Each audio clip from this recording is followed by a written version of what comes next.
हमारा वर्कर थोड़ा निराश बैठा है। कांग्रेस अध्यक्ष प्रतिभा सिंह विक्रमादित्य पीडब्ल्यूडी मिनिस्टर यही बथेरे हैं कांग्रेस को डुबोने के लिए, यही बथेरे हैं कांग्रेस को डुबोने के लिए। सुखविंदर सुक्खू ने कहा था कि व्यवस्था परिवर्तन, परंतु ये सत्ता परिवर्तन की तौर चल रहे हैं। मुकेश अग्निहोत्री जो डिप्टी चीफ मिनिस्टर है, कल चंडीगढ़ में कहा कि परिंदा पर नहीं मार पाएगा। अरे मुकेश अग्निहोत्री जी, परिंदा तो पर मार चुका है, 9 तो चले गए हैं और कुछ अब जाने वाले हैं, और जून में तो सारा खत्म ही है सारा काम। घुटन महसूस कर रहे हैं। मेरी भी कम से कम 4-5 एमएलओ से बात हुई कि भी हमने भी चले जाना, कल को तो मोदी आ जाएगा और इधर भी सरकार जो है बीजेपी बना लेगी, तो हमने क्या करना है। जी, क्या कहेंगे चुनावों में कर्मचारियों की जो भूमिका है, क्या कैसी रहने वाली है? चुनाव में तो कर्मचारियों की भूमिका हमेशा ही महत्वपूर्ण रहती है, पर इस बार तो मतलब अति महत्वपूर्ण होगी, क्योंकि सुक्खू सरकार ने 15 महीनों में एक भी पैसे का लाभ जो है ना कर्मचारियों को दिया, ना पेंशनों को दिया, ना जो युवा बेरोजगार हैं उनको नौकरियां दी।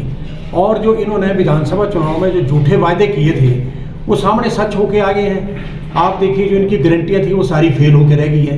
पर मैं ये कहना चाहता हूँ कि कर्मचारियों को जो एरियर है वो नहीं मिला, और 16% है जो डीए है वो नहीं मिला, और इसके अलावा जो पेंशनर हैं आप देखिए कि उनको जो है मेडिकल रिवर्समेंट का पैसा पिछले 15 महीनों में नहीं मिला, और मतलब 2000 से ज़्यादा पेंशन जो है स्वर्ग सिधार गए। तो आप बताइए इस सरकार का फायदा क्या है। सुखविंदर सुक्खू ने कहा था कि व्यवस्था परिवर्तन, परंतु ये सत्ता परिवर्तन की तौर चल रहे हैं। और अभी मुकेश अग्निहोत्री जो डिप्टी चीफ मिनिस्टर है, कल चंडीगढ़ में कहा कि परिंदा पर नहीं मार पाएगा। अरे मुकेश अग्निहोत्री जी, परिंदा तो पर मार चुका है, 9 तो चले गए हैं और कुछ अब जाने वाले हैं, और जून में तो सारा खत्म ही है सारा काम। चारों विधानसभा की, और ये जो 9 विधानसभा की सीटें हैं ये भी हारेंगे, और लोकसभा की सीटें भी आप हारेंगे।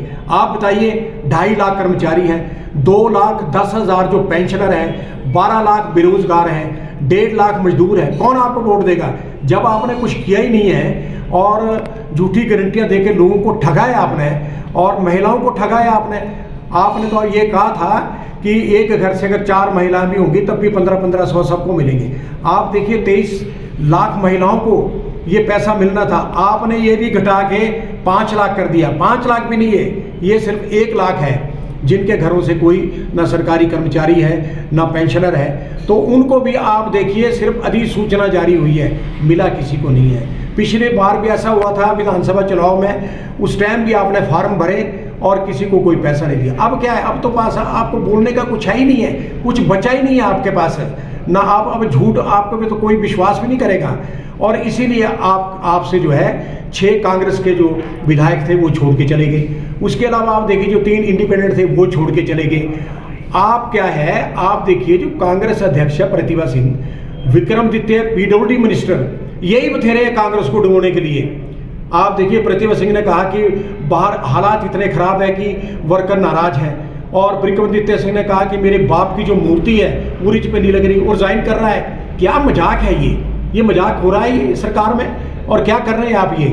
आप देखिए कि मतलब इतनी हालत मैं देखिए डॉक्टर परमार से लेकर के आज तक मुख्यमंत्री के साथ ही रहा, परंतु ऐसी हालात मैंने पहली बार देखी है प्रदेश के अंदर, जो हालत खराब है। कोई सुनता नहीं, अधिकारी इनकी कोई सुनता नहीं है। और दूसरी बात ये है कि सिर्फ ये अब ये घोषणा कर रहे हैं कि जी हम जीत करें, जीतेंगे कहाँ से, कौन वोट देगा आपको। कोई पागल ही होगा जो वोट देगा, आपको कोई वोट नहीं देगा। दूसरी ऊपर से नरेंद्र मोदी की जो लहर पूरे देश में चली है, और उससे भी आप खत्म हो जाएंगे। पूरे देश के अंदर जो है कांग्रेस पार्टी को छोड़ के बीजेपी ज्वाइन कर रहे हैं सारे। तो क्या होगा, हिमाचल में तो पहले छोड़ लिया, और ये सरकार ये तो चलो मैं भी कह रहा हूँ जून में चले जाएगी, पर मुझे तो ये लगता है कि कहीं जून से पहले ना चले जाइए। घुटन महसूस कर रहे हैं। मेरी भी कम से कम 4-5 एमएलओ से बात हुई कि भी हमने भी चले जाना, कल को तो मोदी आ जाएगा और इधर भी सरकार जो है बीजेपी बना लेगी, तो हमने क्या करना है। हालात बहुत बदतर है सर, हालात इतने खराब हैं कि कर्मचारी, पेंशन, युवा बेरोजगार, मजदूर इनको छोड़ेंगे नहीं किसी भी हालत में, और इनको जो है दिखा देंगे एक बारी कि भाई झूठ बोलने का अंजाम ये होता है।